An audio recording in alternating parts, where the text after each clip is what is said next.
Bismillahirrahmanirrahim. Assalamualaikum warahmatullahi wabarakatuh. Teman-teman dimanapun berada, semoga kita selalu dalam lindungan Allah Subhanahu wa Ta'ala. Kembali lagi di SHB Official atau Sahabat Beriman Official, dimana pada kesempatan yang mulia ini saya masih membahas tentang mimpi Muhammad Qasim. Tapi untuk pembahasan kali ini mengenai Ya'juj dan Ma'juj. Sebelum kita membahas pembahasan yang akan saya bawa, jangan lupa untuk subscribe, like, dan share. Sahabat yang beriman, Bismillahirrahmanirrahim. Allahumma salli ala Sayyidina Muhammad wa ala ali Sayyidina Muhammad. Segala puji bagi Allah Subhanahu wa Ta'ala, Rabb semesta alam. Salawat dan salam kepada Nabi kita, Nabi Muhammad sallallahu alaihi wasallam, keluarganya, para sahabat-sahabatnya, dan orang-orang yang mengikuti mereka hingga akhir zaman. Baiklah sahabat yang beriman dimanapun berada, semoga kita selalu dalam lindungan Allah Subhanahu wa Ta'ala. Kali ini saya akan membahas tentang mimpi Muhammad Qasim mengenai siapa dan di mana Ya'juj dan Ma'juj serta kapan mereka akan muncul. Sahabat yang beriman, Muhammad Qasim bermimpi. Di dalam mimpinya, aku telah melihat Ya'juj dan Ma'juj dan Isa alaihissalam berkali-kali dalam mimpiku. Berikut ini saya akan meringkaskan mimpi yang aku lihat tentang Ya'juj dan Ma'juj. Ya'juj dan Ma'juj memiliki dua warna yang bernuansa hitam dan putih. Mereka terlihat seperti gorila besar dan seluruh tubuh mereka ditutupi oleh rambut. Aku tidak dapat memperkirakan tinggi tubuhnya mereka secara pasti karena sangat bervariasi. Tetapi aku dapat mengatakan dengan jelas bahwa mereka jauh lebih tinggi daripada rata-rata tubuh manusia. Ini hanya contoh dan Allah Subhanahu wa Ta'ala yang lebih mengetahuinya. Ya'juj dan Ma'juj memiliki kekuatan, stamina dan kecepatan yang luar biasa, dan mereka berlari dengan dua kakinya. Namun ketika mereka ingin berlompat ke udara, mereka akan menggunakan keempat anggota gerak-geraknya atau sepasang lengan dan kaki. Ini adalah gambaran paling dekat yang bisa saya sampaikan kepada Anda dan sebagaimana yang aku lihat di dalam mimpiku. Sahabat yang beriman, di dalam mimpiku Muhammad Qasim, aku tidak begitu yakin dengan lokasi spesifik Ya'juj dan Ma'juj karena Allah Subhanahu wa Ta'ala lebih mengetahuinya. Namun gambaran yang kulihat sepertinya mereka berada di Caucasus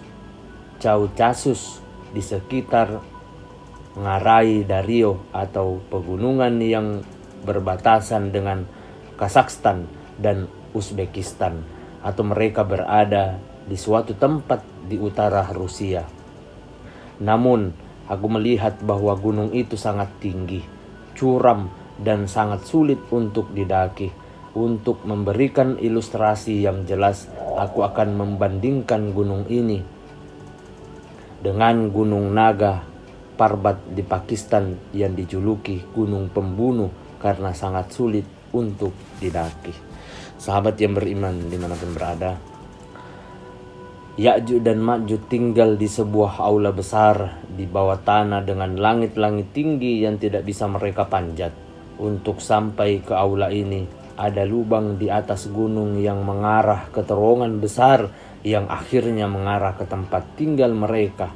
Allah Subhanahu wa Ta'ala lebih mengetahui tentang perkiraan ukuran tempat tinggal mereka.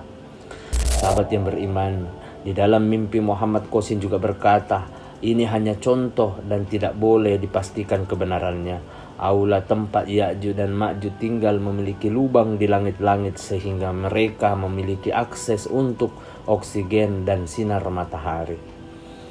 Aku tidak pernah melihat apa yang mereka makan atau minum, tetapi ada sesuatu yang lebih menarik yang ada dalam mimpiku, adalah bahwa Ya'juj dan Ma'juj telah melukis karikatur wajah manusia di dinding aula mereka dan mengajarkan keturunan mereka tentang manusia yang telah memenjarakan mereka di sana, serta untuk membalas dendam dan menanamkan kebencian yang berlanjut dari generasi ke generasi.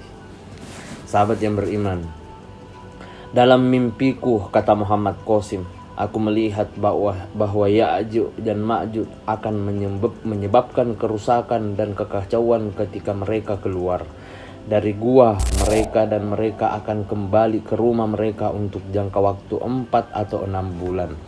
Selama jangka waktu inilah Zulkarnain, atau semoga Allah Subhanahu wa Ta'ala merahmati beliau, menjebak Ya'juj dan Ma'juj dengan dinding besi. Di dalam mimpiku, kata Muhammad Qasim, aku telah melihat bagaimana konstruksi tembok ini dibangun oleh Zulkarnain alaihissalam dan para pembantunya. Pertama, Zulkarnain memblokir jalan kaki seperti lorong pada bagian dalam yang mengarah ke aula Ya'juj dan Ma'juj. Setelah itu, sahabat beriman, kata Muhammad Qasim dalam mimpinya, ia mulai bekerja pada bagian luar. Dalam proses ini, dia membutuhkan waktu 6 bulan. Pada masa itu, belum ada derek atau alat berat jenis apapun untuk membantu meringankan pekerjaan itu. Begitu juga dengan alat pelindung, sehingga pekerjaan ini sangat beresiko. Sahabat yang beriman, mereka mengisi dasar gunung dengan lelehan besi, lalu menuangkan juga lelehan tembaga dari puncak gunung agar semua celah yang tersisa dapat terisi dengan sempurna. Ini adalah tugas yang sangat sulit untuk dilakukan mengingat gunung itu sangat tinggi dan terjal. Aku belum pernah melihat wajah Zulkarnain alaihissalam karena aku memperhatikannya dari kejauhan, tetapi dapat kukatakan bahwa dia memakai baju berwarna abu-abu saat mengerjakan pembangunan dinding besi tersebut. Dinding itu berwarna seperti tembaga dan ada karatan di sekitarnya karena itu terdiri dari besi dan tembaga. Sahabat yang beriman dimanapun berada, dalam mimpi Muhammad Qasim juga mengatakan setiap hari Ya'juj dan Ma'juj mencoba menghancurkan tembok besi yang dibuat oleh Zulkarnain alaihissalam. Ini sebagai upaya untuk melepaskan diri. Masing-masing dari mereka secara bergelirang mendobrak dinding tetapi tidak berhasil. Namun mereka telah mematahkan penghalang yang menuju pintu masuk terowongan kecil. Aku juga telah melihat bahwa dinding luar sekarang ditutupi oleh ekosistem alami seperti lumpur, rumput dan pohon-pohon tumbuh pada bagian luar dinding, sehingga sangat sulit untuk menemukan dinding itu. Beberapa minggu sebelum Ya'juj dan Ma'juj keluar, perang terburuk umat manusia terjadi dengan Dajjal. Hampir semua amunisi habis dalam perang itu. Ketika Ya'juj dan Ma'juj keluar, manusia tidak memiliki senjata berat apapun untuk melawan mereka. Sahabat yang beriman, dalam satu mimpi, aku pergi bertarung dengan orang yang sangat kuat dan keras kepala. Namun sebelum pergi, aku menjumpai keluargaku dan beberapa orang lainnya dalam sejenis kereta yang sangat canggih. Aku mengatakan kepada mereka, tunggu aku di sini, dan ketika aku kembali, maka kita akan meninggalkan tempat ini untuk selamanya dan bergabung dengan Isa alaihissalam. Lalu aku pergi bertarung dengannya, dan dengan bantuan Allah Subhanahu wa Ta'ala dapat menundukkan orang yang sangat kuat dan keras kepala itu. Lalu aku mendengar suara Nabi terakhir, yaitu Nabi Muhammad SAW, yang mengatakan, Qasim, Ya'juj dan Ma'juj telah keluar, cepat kembali, karena ketika Ya'juj dan Ma'juj keluar, mereka akan menyerang tanpa henti. Aku telah melihat Ya'juj dan Ma'juj berlari dengan 2 kaki dan juga melihat mereka bertumpu dengan keempat anggota geraknya. terutama pada saat mereka akan melompat ke langit. Aku sampai di kereta dengan sangat cepat. Ketika sampai di sana aku melihat situasinya baik-baik saja. Lalu aku katakan kepada orang-orang bahwa kita semua harus berjaga-jaga dan hati-hati karena Ya'juj dan Ma'juj telah keluar. Mereka dapat menyerang kereta kita kapan saja. Aku mulai menjalankan kereta kemudian naik ke atas atap kereta sehingga apabila Ya'juj dan Ma'juj menyerang, maka aku bisa membunuh mereka dengan cahaya Allah Subhanahu wa ta'ala. Ketika dalam perjalanan 4 atau 5 Ya'juj dan Ma'juj dengan yang bajunya yang berwarna putih menyerang kereta kami. Sahabat yang beriman, dalam mimpinya Muhammad Qasim, aku melihat mereka seperti baru turun dari langit. Mereka menyerang dengan jeritan tajam yang menakutkan dan dengan sangat cepat. Aku langsung melempar cahaya Allah Subhanahu wa ta'ala dan mereka mati di udara. Sahabat yang beriman, di dalam mimpi Muhammad Qasim, dalam salah satu mimpinya berkata, Muhammad Qasim menyampaikan, aku melihat Ya'juj dan Ma'juj berlari dengan sangat cepat, lalu membuat lompatan kecil dan dilanjutkan dengan lompatan besar yang membawa mereka naik ke langit dan mencapai ketinggian yang sangat tinggi. Aku tidak yakin seberapa tinggi mereka dapat melompat, tetapi dapat kukatakan bahwa ketika aku sedang menunggu serangan mereka, aku melihat mereka menyerang dari langit yang berada di belakang awan yang paling rendah. Allah Subhanahu wa ta'ala lebih mengetahuinya. Sahabat yang beriman dimanapun berada, bagaimana cara terbaik untuk membunuh Ya'juj dan Ma'juj? Yang aku ketahui adalah dengan menyerang ketika mereka berada di udara, karena gerakan mereka sangat terbatas. Pada saat mereka berada di daratan, mereka dapat bermanuver dengan kecepatan tinggi dan tubuh mereka juga sangat kuat serta memiliki banyak kekuatan di lengan dan kaki yang mereka manfaatkan sebagai senjata. Aku belum pernah melihat Ya'juj dan Ma'juj membawa senjata apapun, tetapi Allah Subhanahu wa ta'ala lebih mengetahuinya.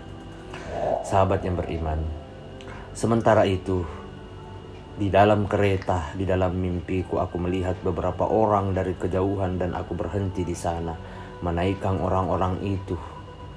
Orang-orang yang bersama aku berkata seharusnya aku tidak berhenti karena itu bisa berbahaya.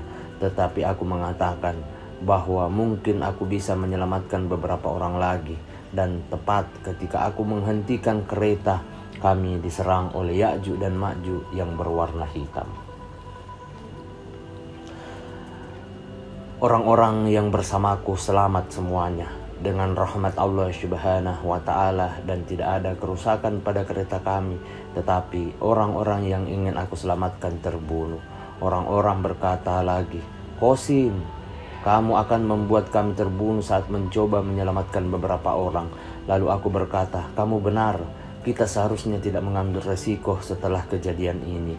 Kami tidak pernah berhenti dimanapun dan akhirnya dengan kemurahan Allah Subhanahu wa ta'ala kami mencapai Isa alaihissalam pada waktu subuh.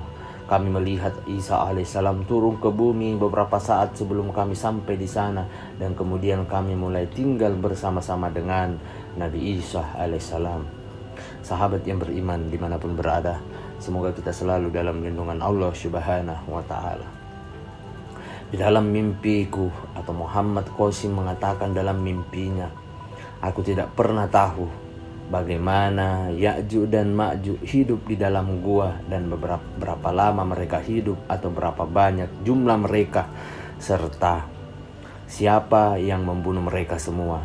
Tetapi aku melihat bahwa Ya'juj dan Ma'juj menghancurkan seluruh isi bumi ketika mereka keluar dan hanya sedikit orang yang selamat. Namun Allah Subhanahu wa ta'ala yang lebih mengetahuinya. Sebagai kesimpulan dalam pembahasan kali ini, dalam kisah Ya'juj dan Ma'juj di dalam mimpi Muhammad Qasim, sedikit kisah-kisah dari Al-Quran yang memiliki risalah tentang janji Allah Subhanahu wa ta'ala tentang hal-hal yang akan terjadi pada akhir zaman.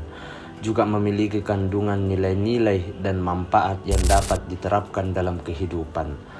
Tujuannya tak lain agar dapat menjadi nasihat bagi diri agar terjaga tidak ikut terjerumus pada kerusakan pada akhir zaman.